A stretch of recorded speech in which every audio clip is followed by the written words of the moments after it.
The only thing that matters is hearing God. And if your governance is there to please people, if your governance is there to keep a budget or whatever, it doesn't work. Your governance has to hear God. And so, again, I know some of you are in a government that you can't change right now. It may be a congregational government. It may be a denominational governance or whatever. But we're saying this to say, this is what works. Yes. And if you're struggling and it's not working, that's why it's not working, is because God's not going to bless it because it doesn't represent Him.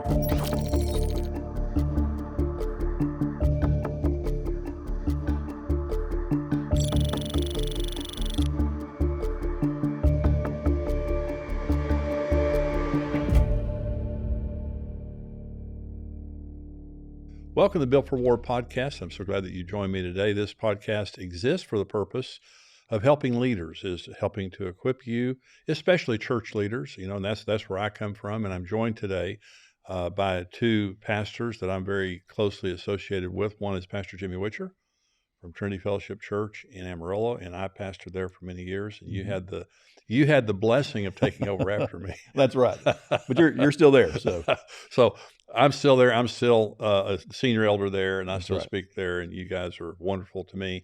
Pastor Lee Cummings from Radiant Church in Kalamazoo, Michigan. Great to be here. Senior pastor. Thank you for being here with me. And I'm also, Lee and I have been friends for 25, 30 years, and I'm on your board also. That's and right. Two wonderful churches. And I also want to say that both of these men lead church networks and apostolic church networks. We're going to talk about that a little bit in this episode because we're talking about church government. Trinity Fellowship Association of Churches. Yes, sir. And Radiant Church Association. Yeah, Radiant Network. Radiant Network. Mm-hmm. And we're going to tell you guys how you can contact them. But even if you're in a denomination or even if you have another association, these are relational networks where you have roundtables where pastors come, relate to conferences, but you have real people. That's right. That are in relationship. I have a friend in Arizona, and he's a part of a denomination, and someone from the denomination has not been in his building for 25 years, and so he is looking for a relationship. Right. And so it's the healthiest. Both of these churches are healthy from the inside out, and they're just the governance, the staff, the congregation, healthy churches. And so we want to talk about on this episode today healthy church government. I also want to say we have a pastor school, Pastor Jimmy, Pastor Lee, myself, John Chastain. We teach a pastor school. It's coming up March 4th through the 6th of 2024, just in a few months. And so it's a very small group. We limit it to about 100 people. It's here at our Exos Center here in Southlake, Texas. It's going to be March 4th through 6th, and we teach on how we do church. The whole purpose, very practical. We have in every session, we have a lot of Q&A. So it's very interactive. So we'll have a very limited group. It will fill up. So if you're interested in coming to pastor school, go to pastorschool.com and you can see all the information there and have an opportunity to sign up. We would love to have you be a part of that. So let's talk about church government. This is about healthy church government. I heard a dietitian on TV one time say, this was kind of a shocking statement. He said, "Tell me what you eat, and I'll predict your illnesses with accuracy." Mm-hmm. And I thought, I'm not telling you what I eat. Yeah, I don't know that I want to go there. I don't want to hear it. And so, after being beat up for many years in church because of our government was not good when I took over, what I say is, you tell me your church government, and I'll predict your problems with accuracy. That's right. Mm. And good church government does not eliminate problems. It just means you can process them. That's right. That's right. If you have a good marriage, it doesn't mean that you never fight. It just means you can process your anger. Okay, you can get the anger out. So healthy churches still have problems, but governance means that we're set up in such a way to where we can process through our problems. And we all have the same form of government, maybe a few differences, but so we're going to talk about it. So different types of church governance: democratic, congregational, which means the congregation votes. They vote on the pastor. They vote on stuff. What do y'all think about that? I would go back into the dog food business before I would do that. I mean, that's just such a challenging form of government and totally unbiblical. Yeah. It's I think it's a great form of government for nations. It's a terrible form of government for churches. Yeah. Well, the old saying is the church is run from heaven down, not the pew up. That's right. And so we don't believe. And some of you may be involved in that. And again, we're going to talk about the church associations here, because in the congregational system, you're being voted on constantly. And it's just the authority's in the wrong place. That's literally voted on. Literally voted on. That's right. Yeah. My friend, my neighbor came my front yard one day crying. Brent and his son played baseball together. And I said, "Why are you crying?" He said, "I'm being voted on Sunday night." He said, "They sit me on the stage. They sit my family on the front row, and they take a hands up or hands down vote if I'm going to stay 2 more years." And I said, I think I'd be for being voted down. He said, I'm real conflicted. He said, I don't know if I want to be voted in or not. But you have to watch the people voting against you. Yeah, you get to know who they are. Yeah. Unbelievable. That's So terrible. The second form is oligarchy, or singular headship, as in 2 or 3 people are the governance. It's just a very small group. And of course, there's no accountability. A lot of times when you hear about real dysfunctional, real corrupt churches, they have an oligarchy. Now, Presbyterianism is a laity-run church with a disempowered pastor, where you have a group of congregation members that run it. We don't believe in that. Episcopal form of government is strong centralized control with disempowered local leaders. And so the Vatican City, and the Episcopal, not Vatican City, but you have this power group here. And there are denominations in America that's how they operate. That the local pastor doesn't have any authority. I could sit here and name them, and I won't do that. But we believe in the strong senior pastor with accountability. Now, I have a couple of types of church government here that we're going to talk about. One is shadow government. Now, a shadow government means it appears this way, but it's really this way. And so you'll have some churches that say, well, here's our form of governance. Yeah, it's on the website. This is what we do. That's right. Well, there was a major moral failure that took place about 15 years ago, and they called me in to help this church. The pastor, they were $25 million in debt, and they thought they were debt-free. The pastor was having sexual relations with dozens of, it was horrible. So I came in and we set in a new government. The church is doing fantastic today. And I said, "What is your government?" And they said, "We have elders, we have a board, and we have overseers." Well, all 3 of the different groups thought the other group was overseeing the pastor. Right. And no one was overseeing the pastor. Yeah. It was a shadow government. Yeah. And the pastor would go all over the country talking about his fantastic governance and how they had, it was a sham. Well, okay, this is my favorite one here. The other form of church government is mafia. This is a new one. I haven't heard you bring this one up before. I'm coming up with news all the time. Mafia, power boss with enforcers, fear-based and is spiritually abusive. Yeah. Now, I've got churches in mind, and I'm not going to say any names, but I'm telling you, there are churches. Now, again, this is a shadow government, because a lot of times they will appear as though they have accountability, and they'll brag about their accountability and whatever. But I'm telling you, there are churches that, it's all fear. It is. And you look at all of the, it seems like every year there's another failing, there's another organization that is struggling, a church or a ministry. Every single one of them has one of these forms of government. That's right. That's right. Yeah. So much of the weakness and the exposure of failures and scandals and corruption within churches is the result of bad government.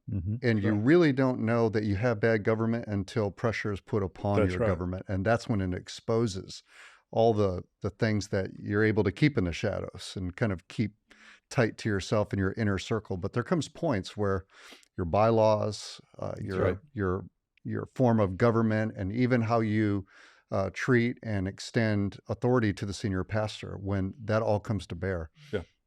Well, we've been through hell. Jimmy and I have been through hell, and literally, we've been through hell as a church and came out on the other side better. Tested every single nut, bolt, and screw in our church government. Absolutely. And it worked. And So we started out, now the last one I have here is singular headship with plural leadership. This is what we practice, and this is what we believe in. So there's real authority in the single head, but there's real accountability. Mm-hmm. Okay, and we're going to talk about that in more detail. And so the when I became pastor of Trinity, we had two senior pastors in a very short period of time, and one resigned, one was very weak, and just didn't lead, and the elders became too strong, and the other came into a very dysfunctional situation, kind of took over, and he became too strong, and the elders became kind of weak. And so when I stepped in, it was a dysfunctional mess. Mm-hmm. And so, and I never took a class on church governance. I never, and the Bible gives principles, but it's not real specific. That's right. In many cases about how church government works.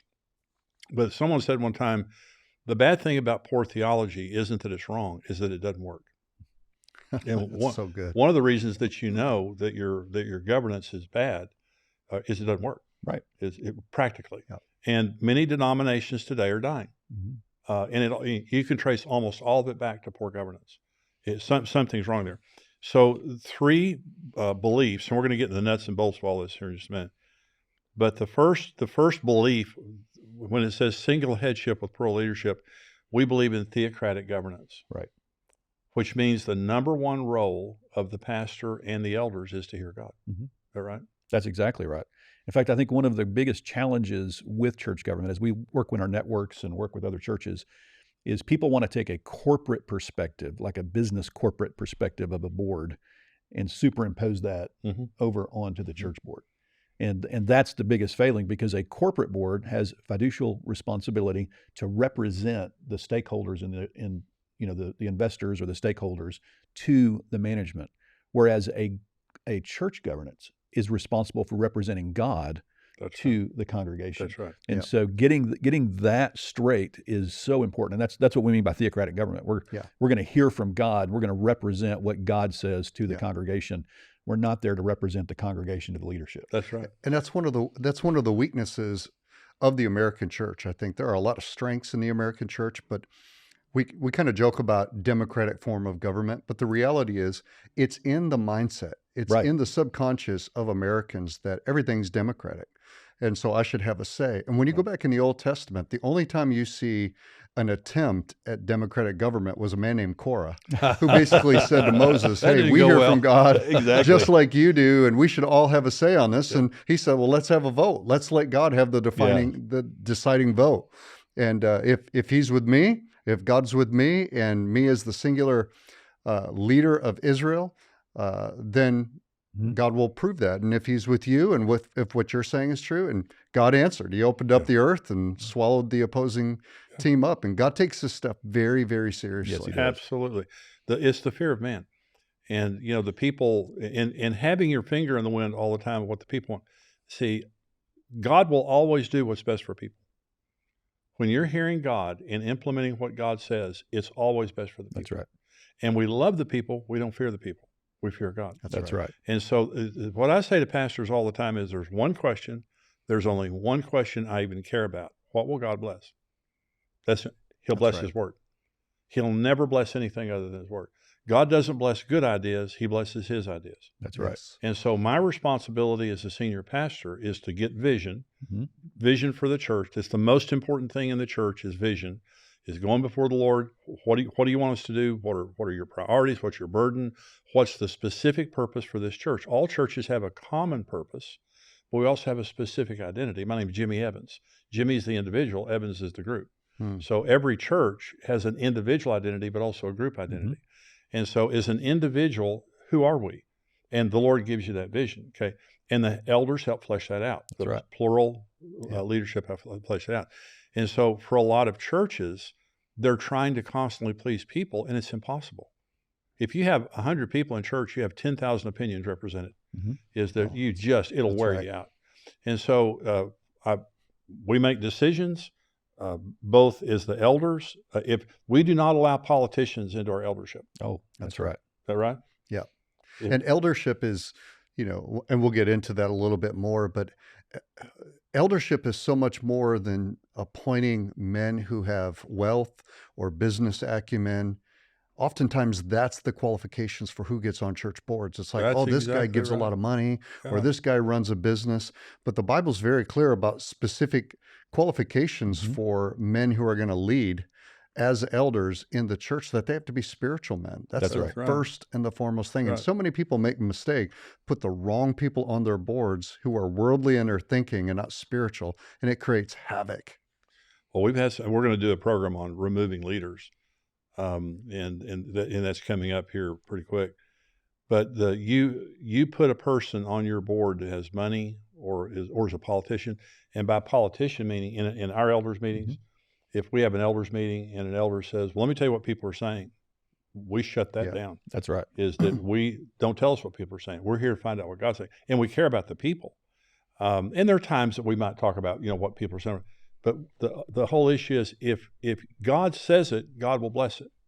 So theocratic government means the church is run from heaven down. The senior pastor and the eldership, we're here to hear God. Now, you were telling me, Jimmy, about a meeting that you were in, and the elders at Trinity are wonderful men, godly men. But some of the business guys in the eldership, and you have staff and non-staff elders. Right. So some of the business guys were kind of beating you up about something that was going on, and this is losing money and this. And finally, you kind of had enough, and you came back and said, "Guys, you remember we prayed about this, and God told us to do this." Yeah, that's right. And we had a great conversation about it, and because it is so important, that we need to talk about the business stuff. We need to talk about the finances. We need to look at the budget. We need to, pay attention to what's going on. That's important to know.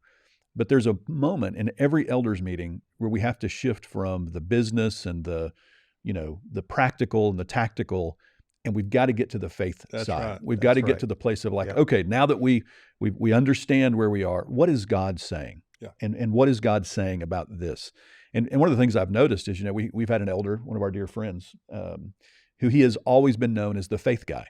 Yeah. And so every conversation that we're having, we would always have the business discussion. And I get it. I mean, I came out of the business world, so I like having those discussions.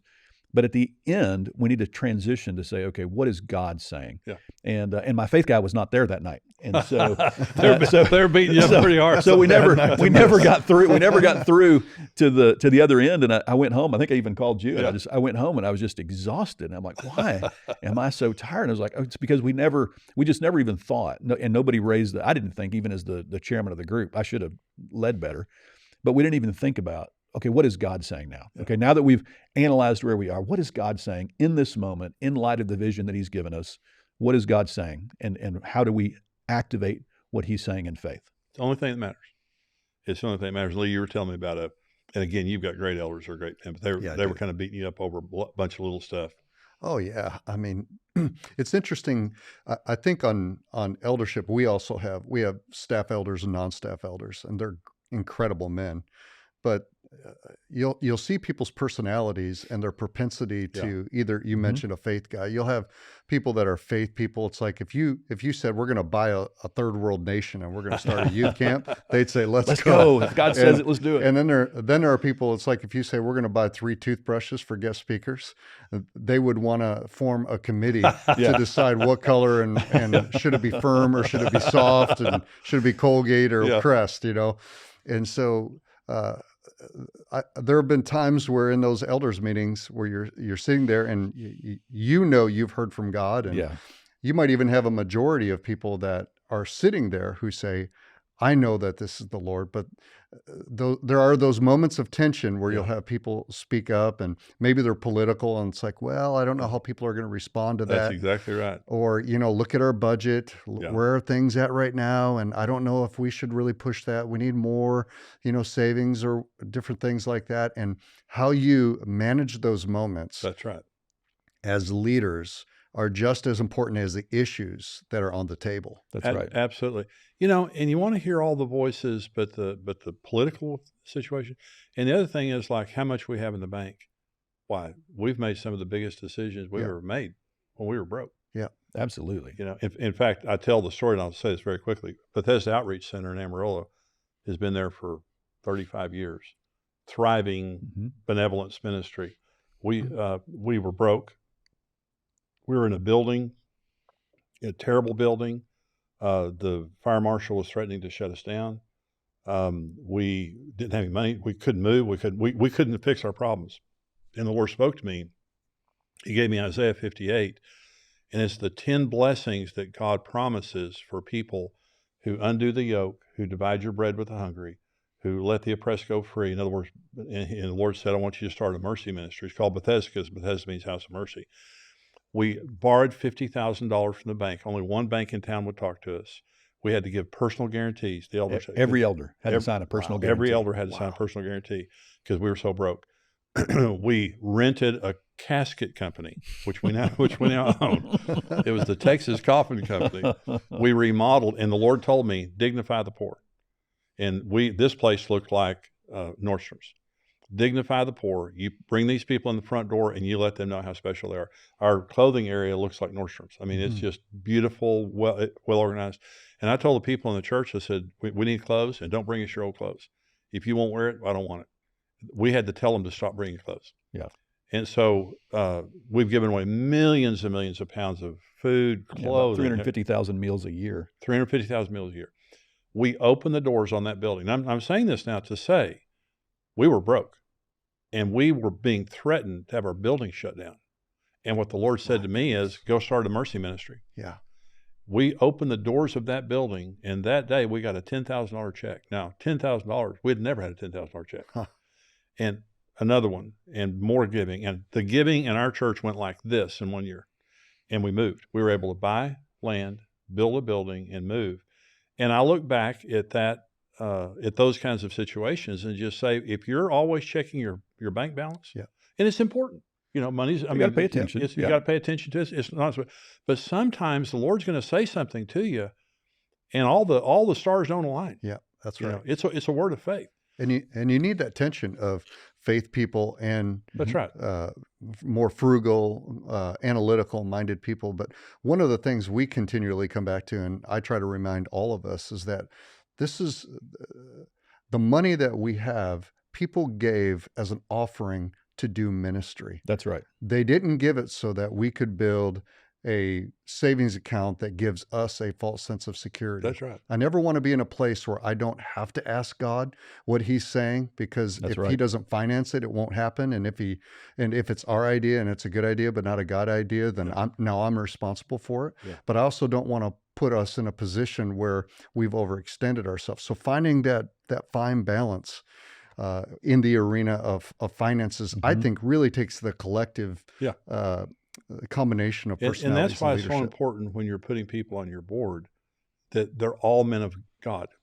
They are all men can hear God.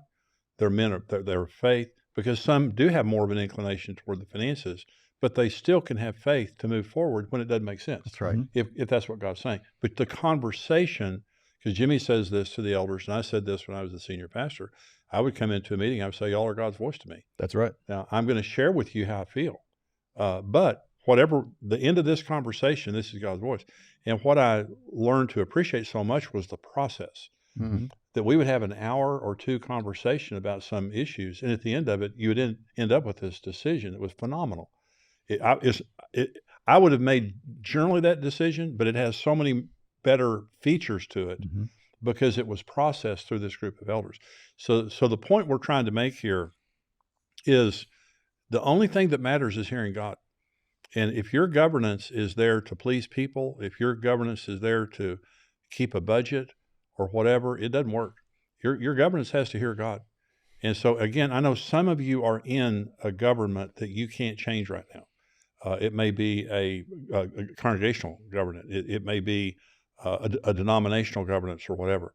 But we're saying this to say, this is what works. Yes. And if you're struggling and it's not working, that's why it's not working, is because God's not going to bless it because it doesn't represent Him.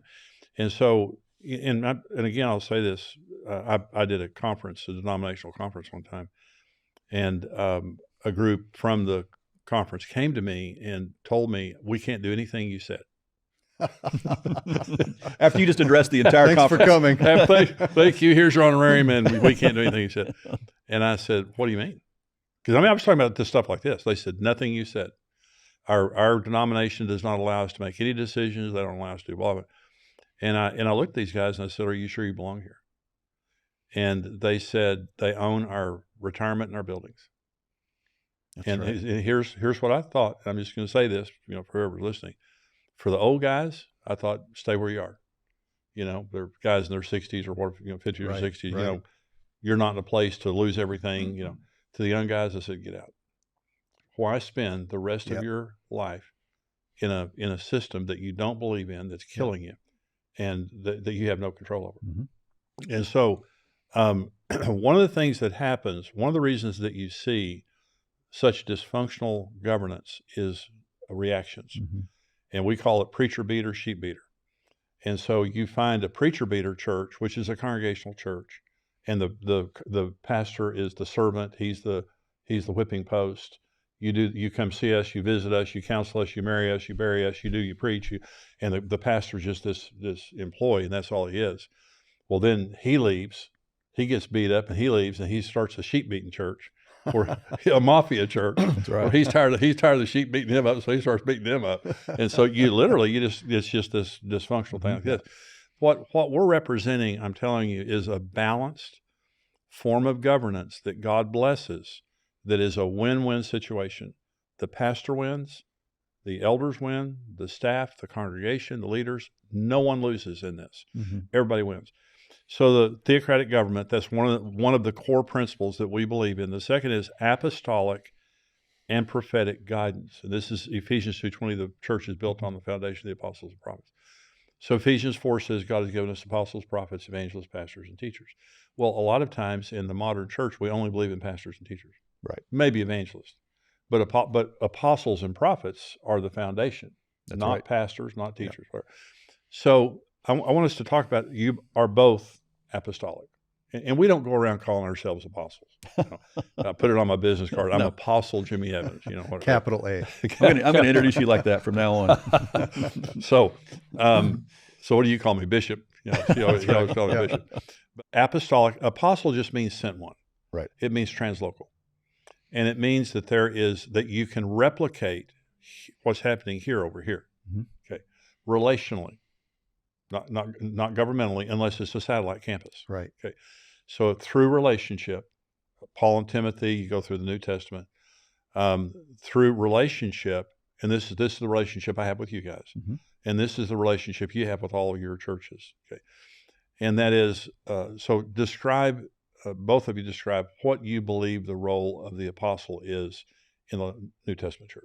Yeah. Well, the apostolic does several things, but I believe the role of the apostolic leader is to provide some guidance and direction. So, you're an apostolic elder at Trinity, and so any major decision that I'm making, I'm talking to you, and getting guidance and direction and wisdom. And what am I missing? I mean, and it just provides real practical, tactical direction. I've got Brady Boyd, who also consider apostolic. He's an apostolic voice into us, and again, same sort of thing. Really helps to provide guidance and direction.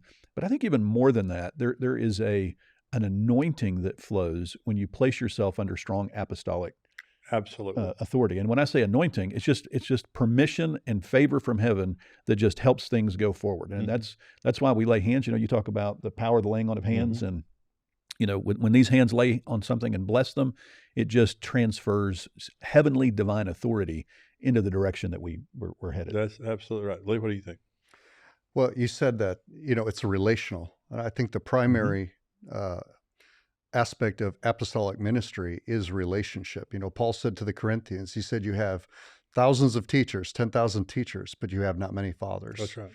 And primarily, I see the role of an apostle or an apostolic leader is to be a father. It's to be a father. How many pastors are going from this conference to that conference, or reading this book, or looking on YouTube for how to solve their problems?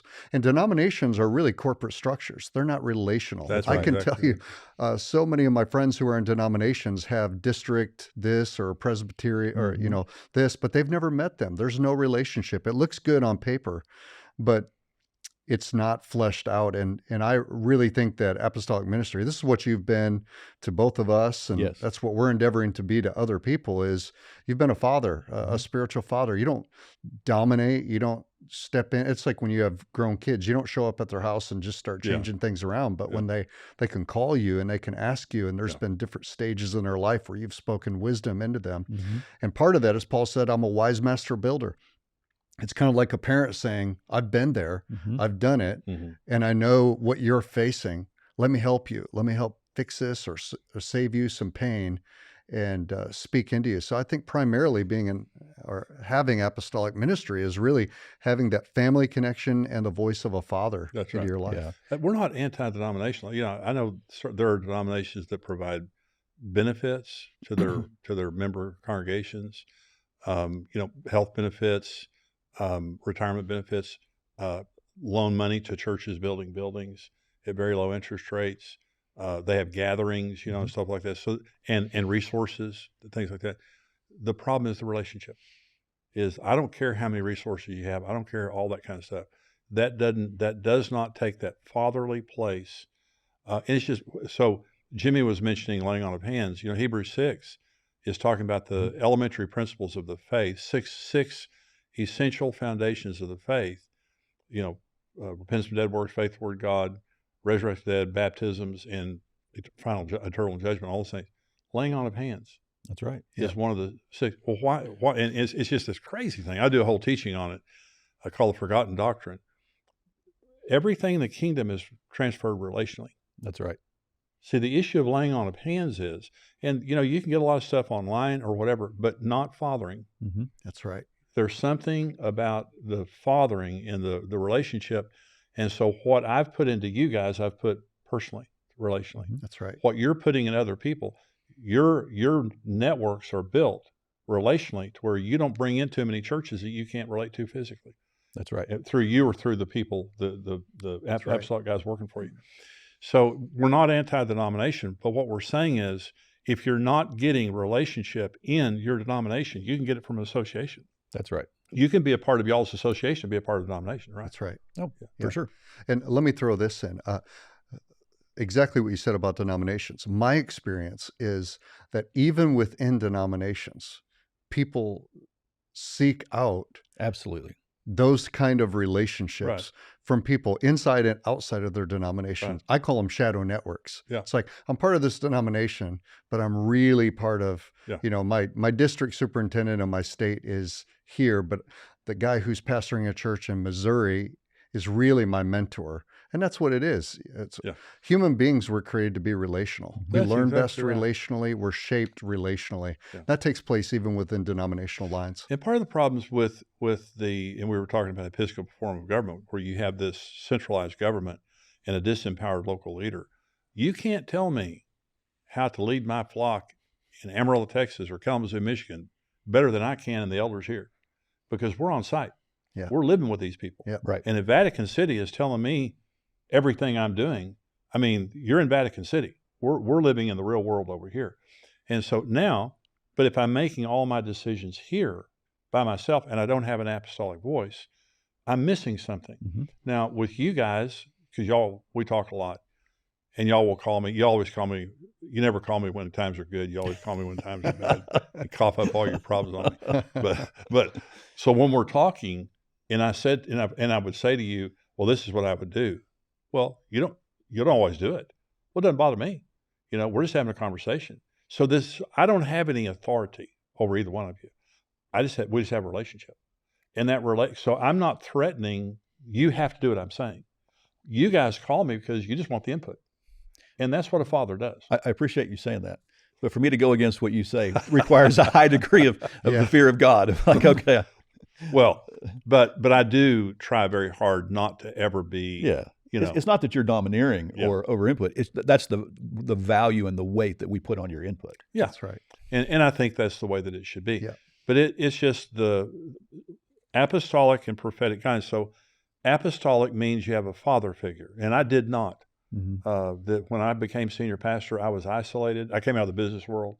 I was the senior pastor had left. I was isolated. It was awful. So it's something prophetic guidance, and this is Yeah. something that is missing in the Mhm. church.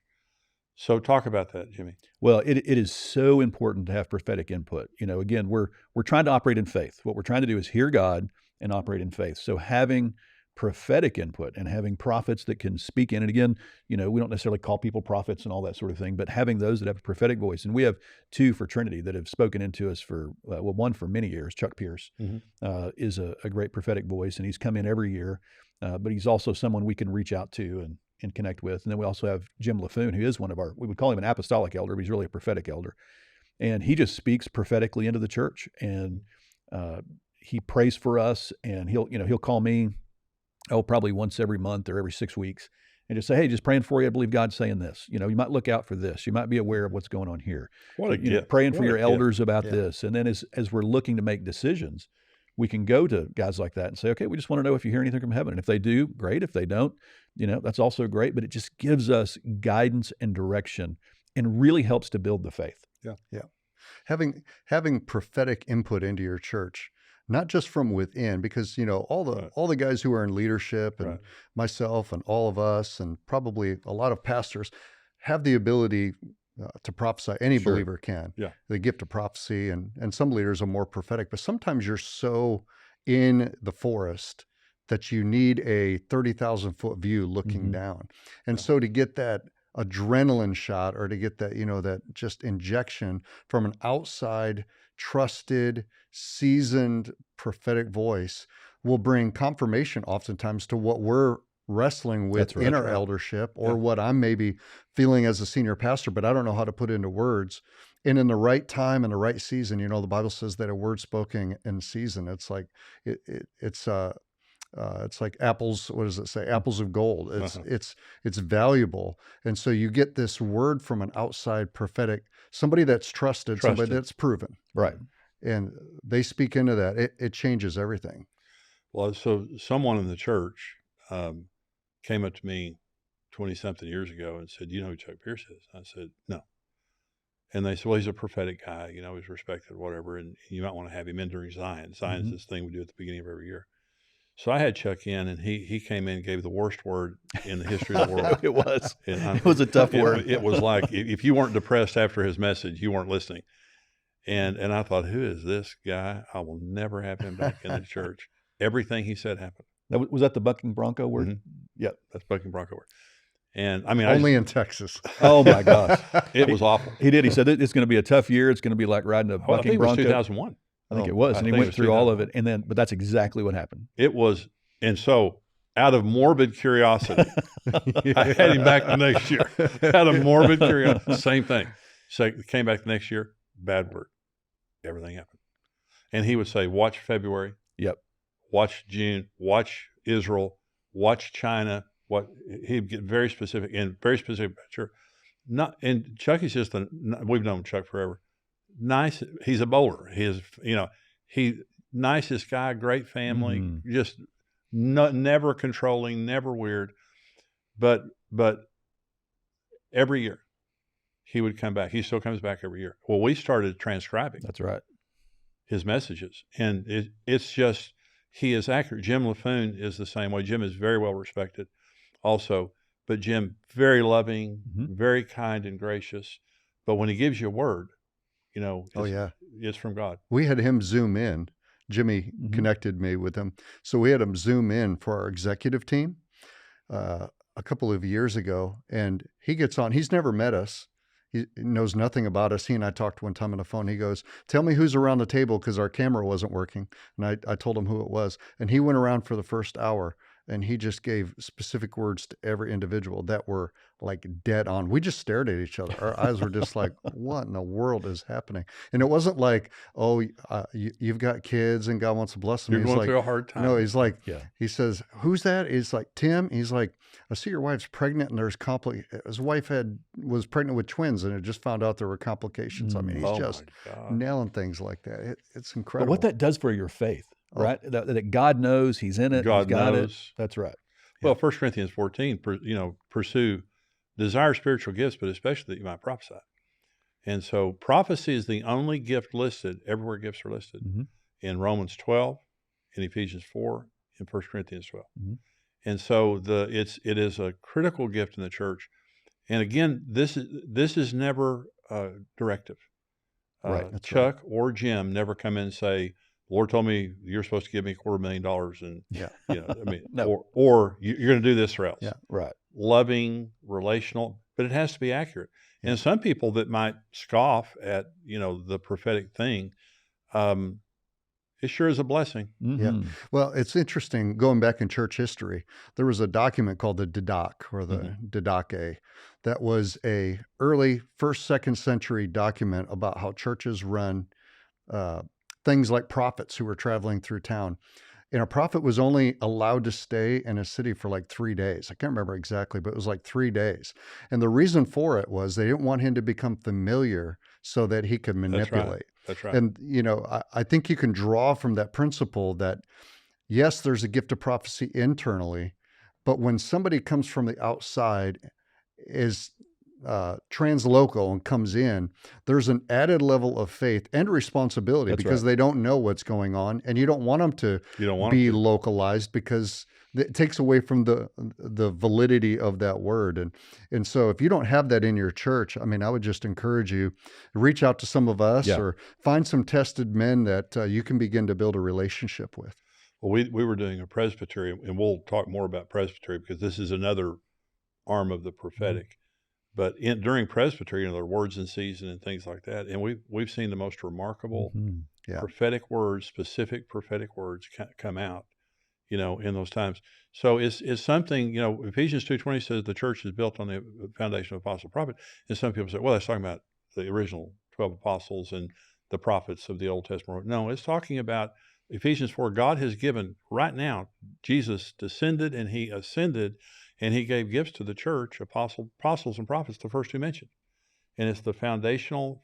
So both in Radiant and at Trinity, and the churches that we help, we try to help them with those two things. Of course, automatically, when they're a part of your network, they have an apostolic relationship. That's right.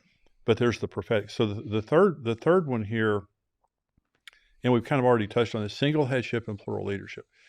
So outside of an elders meeting, you guys have authority to function. The elders are only elders during a meeting. Is that right? That's right. That's right. They only have authority, other than their spiritual authority for laying on of hands, anointing, that sort of thing. Delegated governance authority. They only have that. Yeah. So we teach kind of a three-legged stool. The senior pastor, his authority is the pulpit, the staff, and finances. Is that right? That's correct. Okay. Yep. So the pulpit means we decide what we're going to preach. And if it's not heresy, I don't want to hear from all the elders in the congregation. And so, is that right? That's exactly right. And I had, early on when I was a young preacher, I had people tell me what to preach, and I never did it. And they would say, we want you to preach on this and this. And I said, I have to pray and hear God. I have to get by myself with the Lord, get a burden, get messages, and preach it. Now, if it's heresy, obviously there needs to be accountability there. So we have authority over the pulpit, which also means we have authority to fill the pulpit. So if there's a guest speaker, we decide who that is. Okay, there's not a committee. That's us. Okay. So the staff, it's your staff. Okay. The elders don't have authority over the staff. That's correct. That's right. That's correct. So I had an elder that we had to deal with years ago, and he staff people started coming to him with their offenses, and then he came to me representing the staff. And I explained to him, this isn't your staff, and whoever this is, I would fire them if I knew who they were. And he said, well, I'm not going to tell you. And I said, you shouldn't, because they'll lose their job. But what I'm telling you is you won't be an elder if you do this anymore, because you're not here to represent. So you have a person in leadership that I had another elder who walked into our worship pastors. This is back in the days of cassette tapes. And he walked into our worship pastor's office and put down a cassette tape and thumped it and said, we're going to sing that. And so I told him, don't you ever use force of personality around this staff. This is my staff, and I don't want them to fear you or get their eyes off of the authority. And I would say it goes beyond staff to the lay leadership and volunteers as well. So it's not just paid staff, but it's the entire leadership structure. Right. And then finances. And so let me talk about finances. Now, the budget is approved by the elders. That's right. That's right. every year.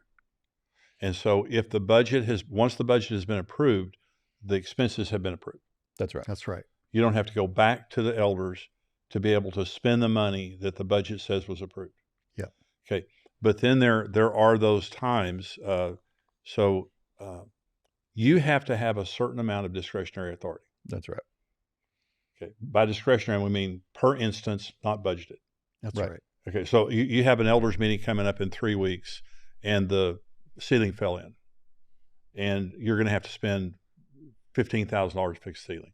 You're not going to wait 3 weeks for an elders meeting or have to call all the elders. Absolutely. So there has to, and every church has to decide based on your budget. And for some churches, the senior pastor might have a $2,000, $5,000 discretionary authority. In other churches, it might be $25,000 or $50,000 or whatever. But the main thing is, if the pastor doesn't have any financial authority, he doesn't have authority. That's right. If you don't have financial authority, any financial authority, you don't have authority. And basically what the elders are then saying is, hey, yeah, go run the church. Yeah, we're going to take care of all the business. And so, what I say is, if you have $1 million budget, 3 to 5% of that budget should be discretionary. Right. Okay. Not 10, if it's 10%, that means 100,000. But $30,000 to $50,000 of that budget, that $1 million budget, should be discretionary budgeting that the staff, that the senior pastor can do, delegated from the staff. Sometimes maybe more than that. So, single headship and plural leadership. So, you run the church during the month, the staff, the pulpit, and the finances. Okay. And I would add to that the vision. The vision. The vision. Yeah. Our job as the senior pastor is to get the vision that we believe God is calling, to flesh that out through the eldership. But we're the ones that are carrying that, that's right. vision. And then once a month you'll have elders meetings. We Yes, do. sir. Yeah. Yep. So once a month you have an elders meeting, and in that elders meeting, then you become a fellow elder. Mhm. Yeah. And you have the same vote as everybody else. That's Yeah. right. You're not the big stick. You're the chairman of the board, but that's because of singular headship. That's right. You're the senior pastor, chairman of the board, president of the corporation. And in our context, I think it's the same with you guys as well, is we don't make any decisions until we do it in unanimity. That's I right. mean, we will fight it out. Right. We might put it on pause for a period of time. Right. Like you said, I'm the visionary. My job is to go to meet with the Lord, get the vision. But vision then requires execution, Right. timing, fleshing that out. I bring that to the eldership. This is what I believe God's saying. And we process that. That's but right. we don't make moves. We don't buy buildings. We don't, take on major initiatives until we are all in agreement together on that. And we've seen that so many times, time and time again. It just be the hand of God and the timing of God. Yes. I can remember a couple of years ago, we had a campus that wasn't doing great, and it was time for us to shut it down. It was obvious. It was budget season. I was actually presenting the budget to the elders and just saying, hey, I feel like we need to go ahead and make a move and close this campus. And we talked about it, and we'd had a prophetic word. Jim Laffoon had just given a prophetic word 2 weeks earlier, called out that campus as a blessing. He's actually calling out a blessing on this campus that I know I'm going to be bringing up in an elders meeting in 2 weeks. I'm thinking, Jim, why are you saying that? And so this is kind of the prophetic and the eldership working together. So we're talking about this. Jim's word actually comes up. And out of all the elders, we had one elder that said, I just don't have a peace about this. And frankly, I was fairly frustrated. I was like, all right, great. Well, we'll run it another year. So we ran it another year. Now we're a year later, same meeting, budget meeting, having the same discussion, but now we all have a peace about it. But what happened in that year is in that community, there was another church, an art church that had grown up, was very successful, frankly, doing everything we were hoping we were going to be able to do. And so we were literally able to take that congregation, everybody that wanted to go, connect them to that church. They all, dream teamers became dream teamers over there. It was a very seamless transition. Oh, yeah. And if we hadn't have waited the year, we would have missed such a sweet opportunity to care for those people. And that's how we see the theocratic government really working and trusting in that unanimity of setting the timing of God. Well, that's good. So we're out of time, but this podcast has been on church government, and we hope that this has been helpful. We'll come back in the future and talk more because we really just are scratching the surface about a lot of these issues. But I hope that this is an encouragement to you. Some of you are in a bad situation. I hope this gives you hope. I hope this doesn't depress you. I hope it gives you hope that there is a way to run church that is win-win. Everybody wins. It doesn't mean the church is perfect. It just means it can survive. It can deal with its problems without damaging the church or the people in the church. And so on the next podcast, we're talking about insecurity. And this is something, and I can just tell you that my friends, and the people that we associate with have the largest churches in America and many around the world, and everyone's insecure. Everybody's insecure about something. But the differences are, and I'm thinking of people as I'm saying this, there are some leaders that deal with their insecurities very successfully and very godly, and there are others that don't, and it's horrible. Our insecurities and the way that we deal with them as leaders, it affects everybody around us. It affects our leadership. It affects our families. It affects whether God's going to bless our ministry or not. That's right. And so we're going to have a very candid conversation about insecurity. If you like this podcast, give to us. We have an address there on the screen of how you can respond, and you can donate to us that support the ministry, help us to keep these coming to you on YouTube. Subscribe to this channel and also like this channel. And subscribing just means everything we do, you're going to get. By liking it, it means more people are going to find out about it. And there's a ton of people. There are 350,000 churches in America, millions around the world, and people are desperate for this kind of information. We just started doing these podcasts several months ago, and so we want to get the word out. So help us get the word out. Subscribe and like, and we will see you here next time. Thank you for joining us today for more Built for War podcast. God bless you.